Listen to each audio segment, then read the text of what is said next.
Disability Awareness, Secondary Education Staff, Queensland. What sets up students for successful tertiary transitions?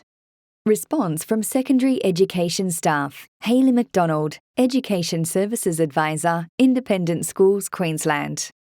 For me, in the past, when I have been helping senior students transition, it's been that starting the process as early as possible, not leaving it to that last 6 months of grade 12 and suddenly focusing on the transition in there.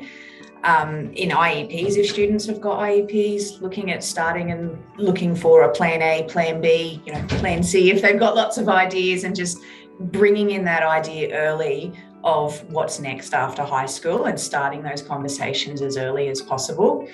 I know a lot of high schools often engage in set planning as well around that senior transition, and sometimes for students with a disability they might need some extra time, or as someone with maybe a little bit more expertise in the disability area, in helping with some of those decisions and making sure that it's done thoroughly.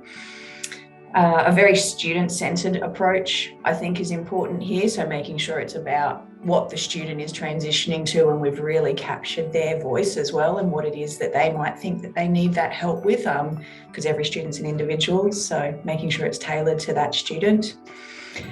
Connecting them to any community supports that they might need, and doing that as early as possible, and obviously within age limits that they're able to access certain things, but making sure they're aware of those sorts of supports as well, so that they don't just leave school and leave that wonderful support network that they've got around them to having no support. They know where they can access that from.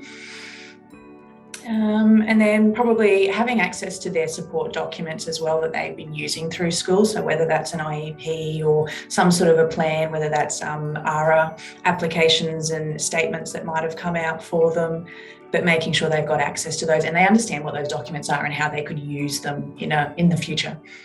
This video was produced for the Secondary Education Staff Queensland Training Program.